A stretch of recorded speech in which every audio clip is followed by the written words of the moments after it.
que todo e qualquer cidadão de qualquer parte do mundo que tem investimento no Brasil está subordinado à Constituição brasileira e às leis brasileiras. Portanto, se a Suprema Corte tomou uma decisão para o cidadão cumprir determinadas coisas, ou ele o cumpre, ou vai ter que tomar outra atitude. Porque não é porque o cara tem muito dinheiro que o cara pode desrespeitar. Esse cidadão é um cidadão americano, ele não é um cidadão do mundo. Ele não pode ficar ofendendo os presidentes, ofendendo os deputados, ofendendo o Senado, ofendendo a Câmara, ofendendo a Suprema Corte. Ele pensa que é o quê? Ele pensa que é o quê? Então é o seguinte, cara, ele tem que respeitar a decisão da Suprema Corte brasileira. Se quiser, bem, se não quiser, paciência. Se não for assim, esse país nunca será soberano. Esse país não é um país que tem uma sociedade complexo de vira-lata, que porque o cara americano gritou, a gente fica com medo. Não. Esse cara tem que aceitar as regras desse país.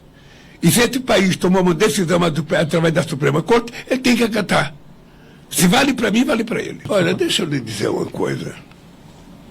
O atual presidente do Banco Central, ele age no Banco Central como um político, ele não age como um economista. Ele se oferece em muitas reuniões políticas, coisa que não deveria acontecer.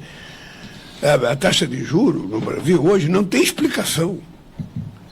Não tem explicação. E eu vou me comportar no Banco Central. Eu já tive 8 anos na presidência da República, já tive 8 anos no presidente do Banco Central. É importante lembrar que o Fernando Henrique Cardoso trocou 4. E eu não troquei nenhum. O Meirelles entrou e ficou. E o Meirelles não era do meu partido, ele era do PSDB. Foi o deputado federal mais votado em Goiás.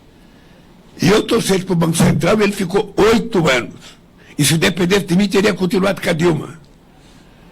Então, eu sei lidar com o Banco Central. O problema é que no imaginário do mercado, o presidente do Banco Central tem que ser um representante do sistema financeiro. E eu não acho que tem que ser. Tem que ser uma pessoa que goste desse país, que pense na soberania nacional e que tome as atitudes corretas. Se um dia o Galipo chegar para mim e falar, olha, tem que aumentar o juro, ótimo. Ele tem esse perfil que o senhor busca? Ele tem o perfil de uma pessoa competentíssima, e um brasileiro que gosta do Brasil. E muito competente, é um jovem extremamente competente. Eu não gosto de falar a palavra gênio, mas tem muita gente que fala, eu tenho 2 gênios, eu tenho 10 gênios que trabalham comigo, o meu assessor é tudo gênio. Não, ele é muito competente. E ele vai trabalhar com a autonomia que trabalhou o Meirelles e com a autonomia que eu dou para a pessoa, até porque agora ele vai ter mandato. Quando ele passar no Senado, ele tem um mandato de 4 anos. Tem o mesmo mandato que tem o presidente da República. Então, obviamente que isso dá a ele o direito, sabe, de fazer as coisas corretas. E você não precisa trocar o presidente do Banco Central se ele estiver fazendo as coisas corretas. Se tiver que baixar juros, baixa. Se tiver que aumentar, aumenta. Mas tem que ter uma explicação. Porque o papel do Banco Central não é só medir juros, não. Ele tem que ter meta de crescimento também. Sabe, senão a gente não vai para lugar nenhum. Se a gente não tiver combinado uma meta de crescimento com a meta de inflação e com a meta, sabe, de crescimento da população do ponto de vista da melhoria de vida, esse país continua estagnado. Esse país já não teve Banco Central, esse país já teve Banco Central independente, esse país agora tem um Banco Central independente com mandato.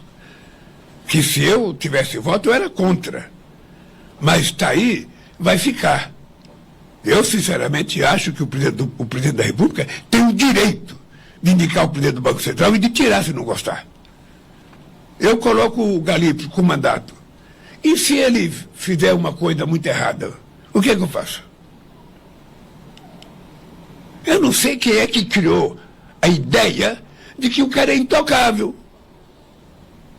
De que o cidadão do Banco Central é intocável, é um ser superior a tudo. Porque todo mundo tem que receber crítica, todo mundo recebe crítica, o governador sabe que é criticado, passa na rua, tem gente que critica, eu sou criticado. O presidente do Banco Central, que fica mais em Miami do que aqui no Brasil, não quer ser criticado. Ele tem que pensar na indústria. Ele tem que pensar no comércio, ele não pode pensar só, sabe, nos interesses do mercado. E assim que funciona a política. Eu, enquanto cidadão e pessoa física, eu posso ter uma preferência por você, pelo Alisson. Mas, enquanto chefe de Estado, eu tenho que tratar todo mundo em igualdade de condições. Eu sempre me preocupei com a Venezuela, porque o Brasil tem 1.600 quilômetros de fronteira com a Venezuela, porque o Brasil tinha um superávit com a Venezuela de quase 4 bilhões de reais, porque eu gostava muito do Chávez, e o Chávez criava muito problema e eu ajudava a resolver o problema. É importante lembrar que antes de eu tomar a presidência em 2002, antes de eu entrar na presidência, o Chávez me ligou para me atender, sabe, um pedido dele de mandar um navio de combustível porque a PDVSA estava em greve. E o Fernando Henrique Cardoso não quis tomar a decisão sozinho, falou para o Chávez, liga para o Lula que ele foi eleito presidente da República. E o Chávez me ligou em 2002, antes de eu tomar posse.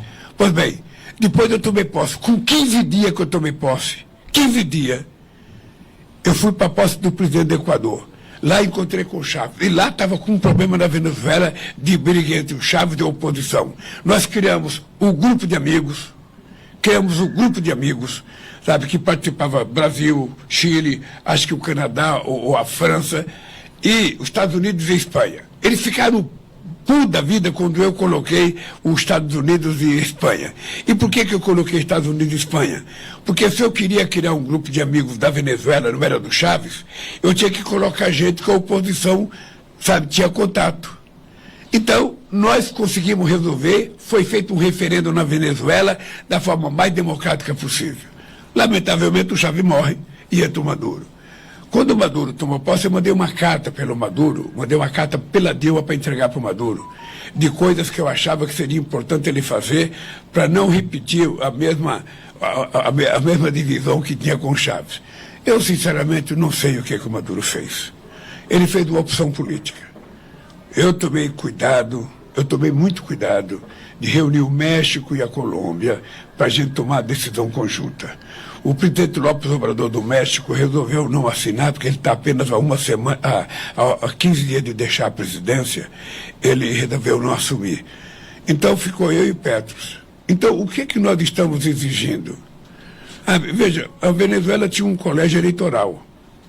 Era Colégio Nacional Eleitoral. Era um Comitê Nacional Eleitoral, em que tinha 3 pessoas do governo e 2 da oposição. Era esse colégio que tinha que dar o parecer sobre as atas. Acontece que o presidente Maduro não ouviu esse colégio, ele passou direto para a Suprema Corte. Eu não estou questionando a Suprema Corte. Eu apenas acho que corretamente deveria passar pelo colégio eleitoral que foi criado para esses fins. Então eu não aceito nem a vitória dele, nem da oposição. Eu acho que tem um negócio, a oposição fala que ganhou, ele fala que ganhou, mas você não tem prova. Então o que nós estamos exigindo é a prova. Obviamente que ele tem o direito de não gostar, sabe? Porque eu falei que era importante que convocassem novas eleições. Ortega também. O Daniel Ortega é o seguinte, não, Ortega enveredou por um caminho já há muito tempo.